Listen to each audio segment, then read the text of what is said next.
د مردان یو مدرسه ده په هغې کې یو مولي صاحب دی د خو نوم لیکلی دی خو زه نوم یې نه علم د مدرسې نوم به والم مولي صاحب نوم نه علم مردان کې یو مدرسه ده تفهیم القرآن د هغې یو مدرس دی هغه په رمضان المبارک کې تفسیر پړاوي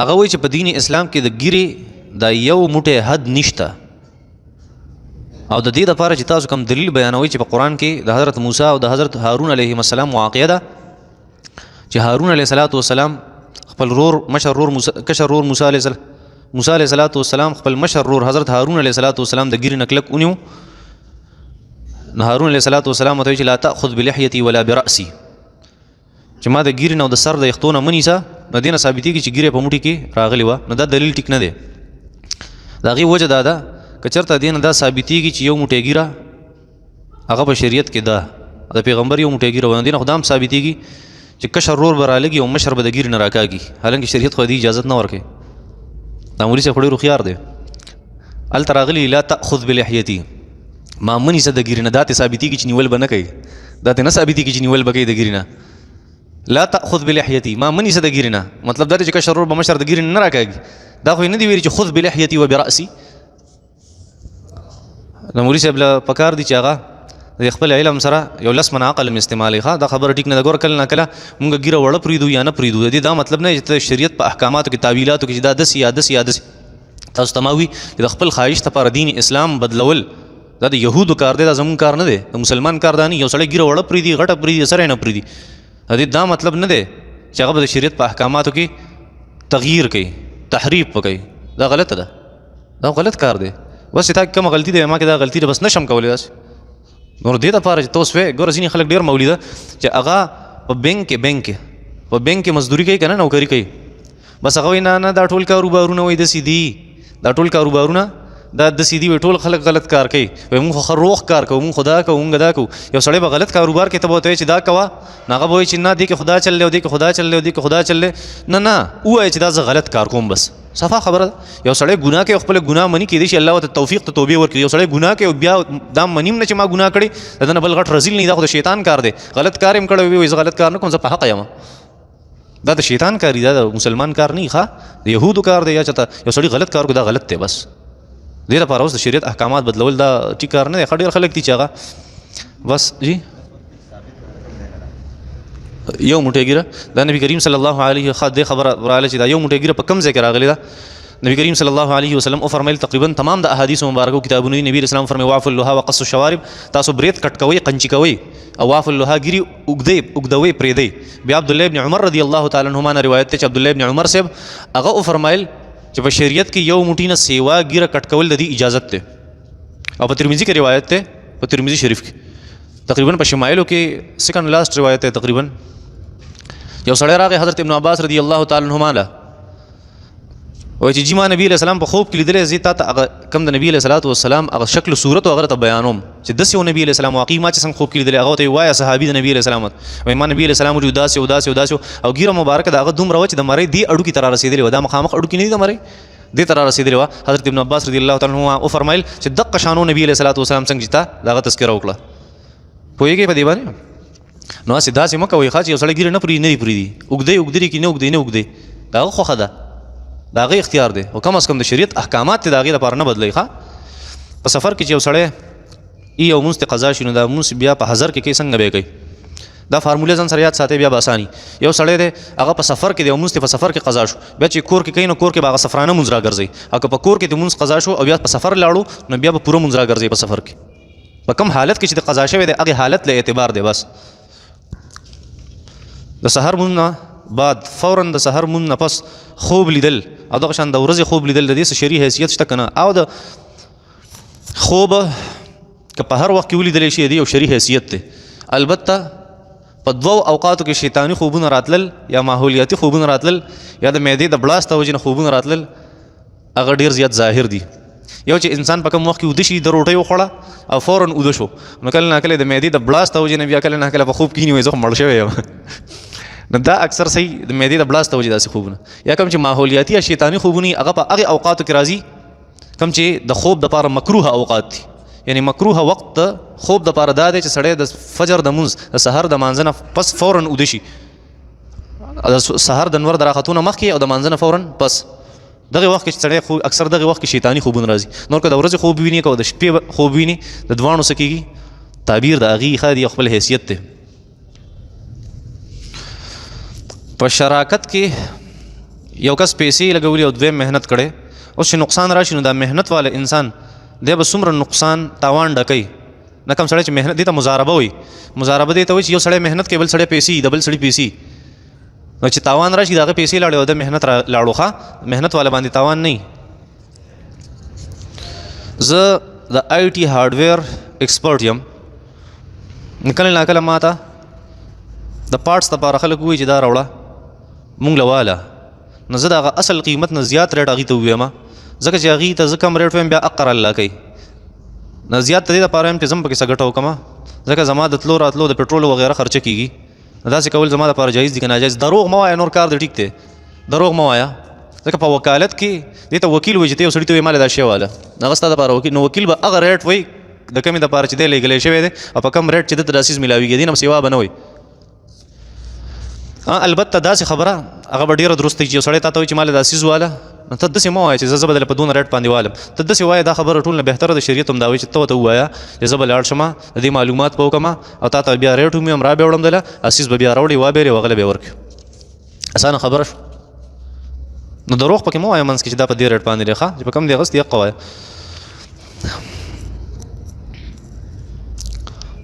په قسطونو باندې پلاټ اخیستل جایز دي که ناجایز دي؟ په ټاون کې ټاون والا چې کله ځمکه په قسطونو باندې ورکوي نو ځمکه خو معلومه نه وي چې کم پلاټ دی، خو صرف دومره ووایي چې 7 مرلې پلاټ دی او 10 مرلې پلاټ. داسې درست دي که نه؟ دا مسله خو ما مخکې هم کړې وه درته. په قسطونو باندې یو څیز اخیستل دا بالکل درست دي، په شرط دی چې وخت هم متعین وي او پیسې هم متعین وي، د هغې نه مخکې کېږي وروسته کېږي نه. قسطونو باندې بالکل درسته. البته دا د ټاونونو کې د پلاټ تا مسله وه نو ته په پوره مسله باندې نه یې پوهه. کله چې ته په ټاون کې ځمکه الې که نه نو هغې چې کم ټاون جوړوي ټاون نو په هغې کې چې کم پلاټس دي که نه نو هغې متعین کړي او د هغې پوره د هغې سره نقشه هغه پرته وي، نو په هغې تا ته چې کوم پیپرز هغې درکوي کاغذونه درکوي تا ته یې لیکلي دي چې پلانکې نمبر پلاټ په دې نقشه کې ستا دی، په دې لوکیشن باندې دی او ټوله نقشه تا ته ښیي، خو چې ته ترې نقشه وغواړې هلې درته ښیي، داسې خو نه ښیي که نه.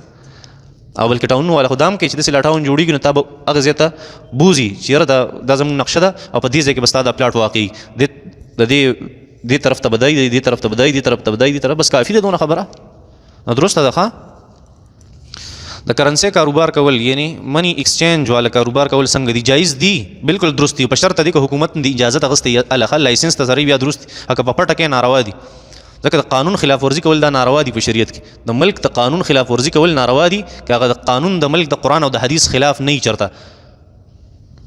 نو که هغه په دې باندې دا قانون مقرر کړي چې منی ایکسچینج کاروبار څوک کوي هغې به لایسنس الیول، نو دا څه د قرآن او د حدیث خلاف قانون نه دی، نو دا منل واجب دي ښه.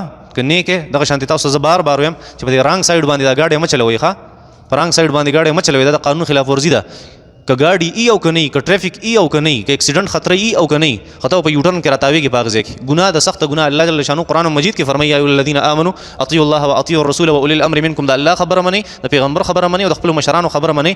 مفسرینو لیکلي چې دینه قانون دی او ملک مراد دی، د خپل قانون خیال ساتئ. لږ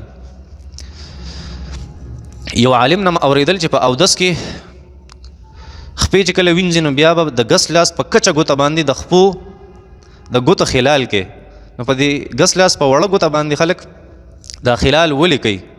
نو واړه کارونه خلک په وړو باندې کوي، نو واړه کارونه خلک په وړو باندې کوي ښه. یو سړی فحاشه فلمونه یا ویډیوز وګوري دې سره اودس ماتېږي که نه؟ اودس ماتېږي که نه؟ خو ستا په څه پته لګي چې اودس پرې مات شوی که نه؟ تا ته به خپل ځان معلومي. البته خبره دې سړی اودس وکړي ښه، د انسان پته نه لګي اودس نه ماتېږي، خو احتیاط دا دی چې اودس دې وکړي. په کور کې اټیچ باتروم، په کمره کې اټیچ باتروم، په هغې کې پلاستیک چپل پراته وي، نو په هغې باندې کله ناکله د میتیازو قطرې ولګي، نو دا ناپاکېږي که نه ناپاکېږي؟ او خپې سره ناپاکېږي او ناپاکېږي، دا به انځي ښه، بیا به هله په خپو کې. ما په خوب کې ولیدل چې یو ډارک ګری سپی دی او هغې ما پسې راپسې دی او زما نه کپړې شلولي دي. د دې څه مطلب دی؟ ما ته خو ستا حالات نه دي معلوم چې ستا حالات څنګه دي. البته دونه خبره ده چې داسې قسمه سپی په خوب کې لیدل چې ستا نه کپړې شلولي دي، مطلب دا دی ستا په رشته دارو کې ستا یو دشمن تا بې عزته کول او بلیک میل کول غواړي ښه. سیګرټ څکل څنګه دي؟ او موږ د یو سړي نه اورېدلي چې کوم سړی سیګرټ وڅکي 40 ورځو پورې هغه عبادت نشي کولای. دا دویمه خبره خو ټیک نه ده، څلوېښت ورځو پورې عبادت نشي کولای. البته سیګرټ څکل دا ناروا او ناجایز دی بالکل. ښه د جماعت اسلامي او رساله د البدر د هغې مطالعه کولی شو که نه؟ او بالکل کولی شو. صلی الله تعالی علی خیر خلق.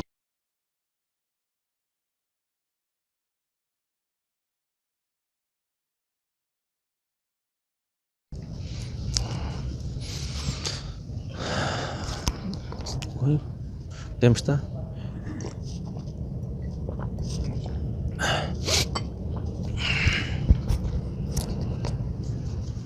دومره زوري سړی دا درس.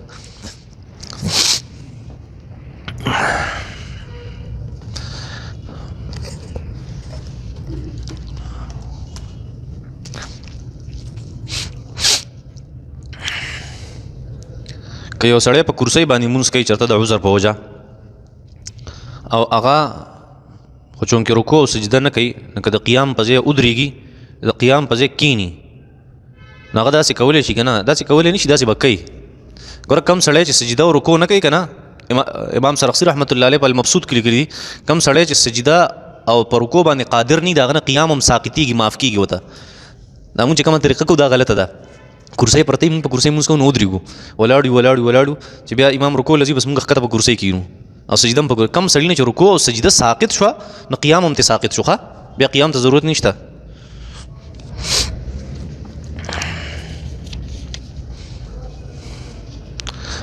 په مانځه کې راته په سجده کې یاد شو چې رکوع خو رانه پاتې شوې ده، زه کنفیوز شوم،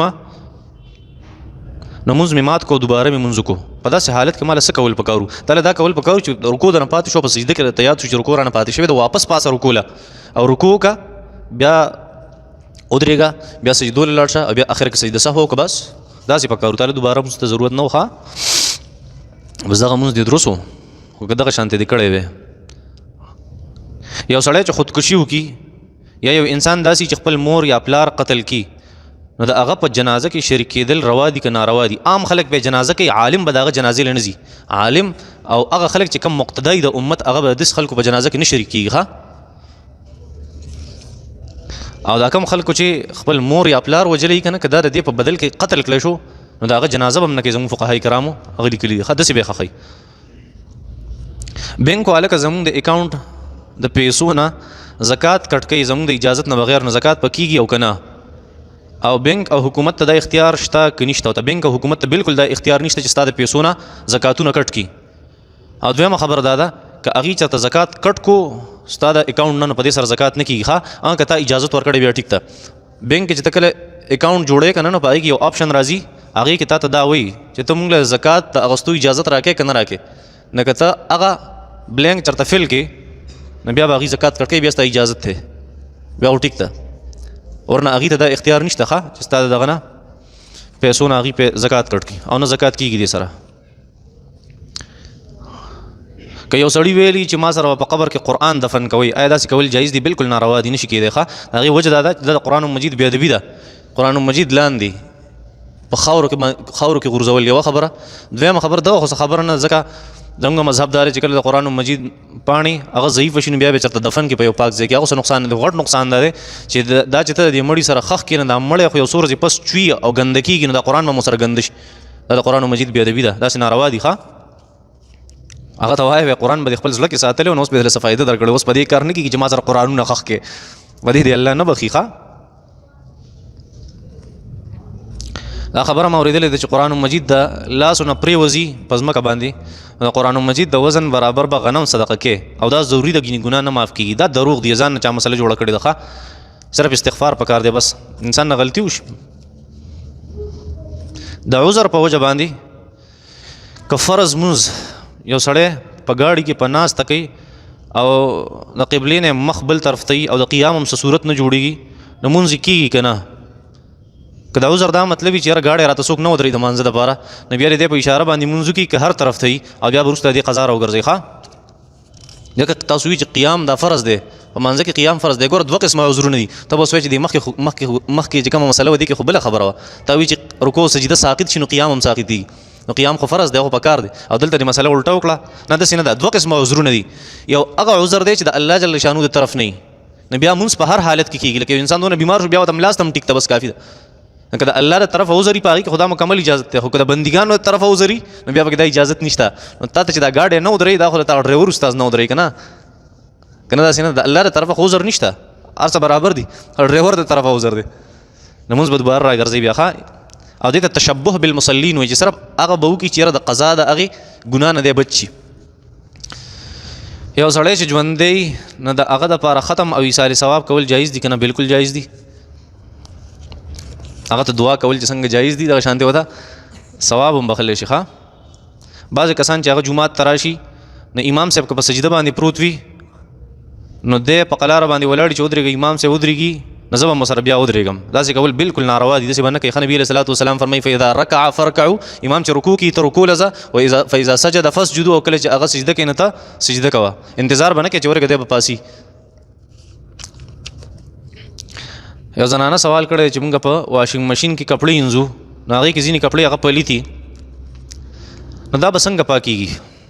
ځکه چې موږ اورېدلي دي چې کپړې هغه ناپاکي نو هغه به 3 پیرې انځي او 3 پیرې به یې ښه نه چوړی. نو په مشین کې خو داسې نه کېږي. نه دا راته چا ویلي چې 3 پیرې به یې نه چوړی؟ نه، 3 پیرې انځل راغلي دي، فقهای کرامو ذکر کړي 3 پیرې انځل او په آخري پیره باندې بیا نه چوړ کول. او هغه په واشنګ مشین باندې ډېر ښه کېږي. واشنګ مشین کې کپړې رالې، یو پیر دې اوبو کې تاو کړې، بله پیره دې اوبو کې تاو کړې، او په درېیمه پیره هغه تا ډرایر ته واچولې، په هغې کې ښه وچې شوې، یو څاڅکی هم پکې نه پاتې کېږي، بس هغې سره پاکېږي. ښه. د انګریزی ټایلټ واشروم ښه انګلیش کموډ چې څه ته وایي د هغې استعمالول درست دي که نه؟ او درست دي، بلکل درست دي او ښه څیز دی، ښه استعمالول درست دی. اگر چې موږ نه یو عادت په هغې کې، کله چې بهر ملکونو ته موږ چېرته لاړ شو بیا راته غټ تکلیف وي، هغې کې موږ نه یو عادت. البته دومره خبره ده چې په دې کې دا استعمالول خو درست دي، خو صرف د پاکوالي مسله پکې راځي چې په دې کې به استنجا څنګه کوې نو تا ته استنجا څنګه اسان وي، بس هغه شانتې کوه. استنجا وایي دې ته چې بس ګندګي د ځان نه لرې کول، که هلته یې کولی شي که بیا راکوزېږي دا ښه خبردار چې د هغې ځای نه سړی یو طرف ته شي. ښه. کوم سړی چې په کموډ کې استنجا کوي فقهای کرامو ذکر کړي او د طب ماهرینو میډیکل ایکسپرټس هغوی وایي چې یاره دې سړي ته دماغي کمزوري، د شک بیماري او غربت پرې راځي. ښه. وصلی الله تعالی علی خیر خلقه محمد و آله و اصحابه.